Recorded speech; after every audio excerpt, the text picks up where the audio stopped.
उत्तर प्रदेश के मुख्यमंत्री योगी आदित्यनाथ ने सनातन धर्म को लेकर बड़ा बयान दिया। सीतापुर में आयोजित एक कार्यक्रम में उन्होंने समाज को बांटने वाली ताकतों से सावधान रहने की अपील की है। मुख्यमंत्री ने कहा कि अगर सनातन कमजोर हुआ तो देश भी कमजोर होगा और देश कमजोर हुआ तो सनातन के अस्तित्व पर संकट खड़ा हो जाएगा। नमस्कार, मैं प्रेयसी और आप देख रहे हैं भारत एक्सप्रेस यूपी का डिजिटल प्लेटफॉर्म।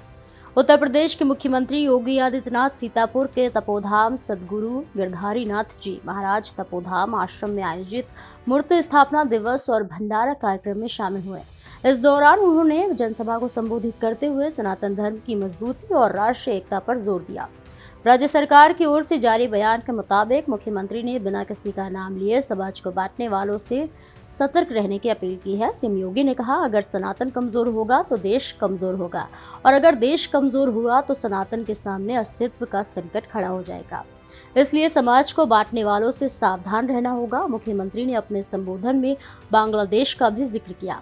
उन्होंने कहा कि वहां हिंदुओं पर हो रहे अत्याचारों को लेकर विश्व समुदाय और मानवाधिकार संगठन मौन है। सीएम योगी आदित्यनाथ ने कहा, मरने वाले दलित हिंदू हैं, लेकिन धर्माचार्यों और कुछ हिंदू संगठनों को छोड़ दे तो उनकी आवाज उठाने वाला कोई नजर नहीं आता।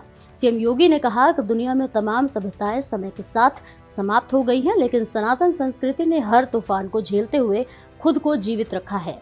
आज भी यह वसुधैव कुटुंबकम का संदेश दे रही है। सीएम योगी ने कहा कि इतिहास गवाह है कि सनातन को तोड़ने के अनेक प्रयास हुए हैं, लेकिन यह संस्कृति हर बार और अधिक मजबूत होकर उभरी है। मुख्यमंत्री ने प्रधानमंत्री नरेंद्र मोदी के नेतृत्व का भी उल्लेख किया। उन्होंने कहा कि भारत एक लंबी यात्रा के लिए खुद को तैयार कर रहा है और दुनिया की बड़ी ताकत बनने की ओर अग्रसर है। उनके मुताबिक भारत को वैश्विक शक्ति बनने से कोई रोक नहीं सकता, लेकिन इसके लिए देशवासियों को एकजुट होकर काम करना होगा। सीएम योगी ने कहा कि भारत दुनिया की बड़ी ताकत बनेगा, इसे कोई रोक नहीं सकता।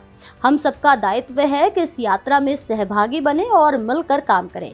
सीएम योगी के इस बयान को आगामी राजनीतिक और सामाजिक परिदृश्य के लिहाज से अहम माना जा रहा है। जहां एक ओर उन्होंने सनातन की मजबूती को देश की मजबूती से जोड़ा, वहीं दूसरी ओर समाज को बांटने वाली शक्तियों के खिलाफ सतर्क रहने का संदेश दिया। सीतापुर की इस सभा में दिया गया उनका संदेश साफ है, एकता, संस्कृति और राष्ट्र की मजबूती के साथ लेकर आगे बढ़ना ही समय की मांग है। फिलहाल सीतापुर से आई इस बड़ी राजनीतिक बयानबाजी ने एक बार फिर सनातन और राष्ट्रीय एकता को लेकर बहस तेज कर दी है। देखना होगा कि इस बयान के बाद सियासी हलकों में कैसी प्रतिक्रियाएं सामने आती हैं।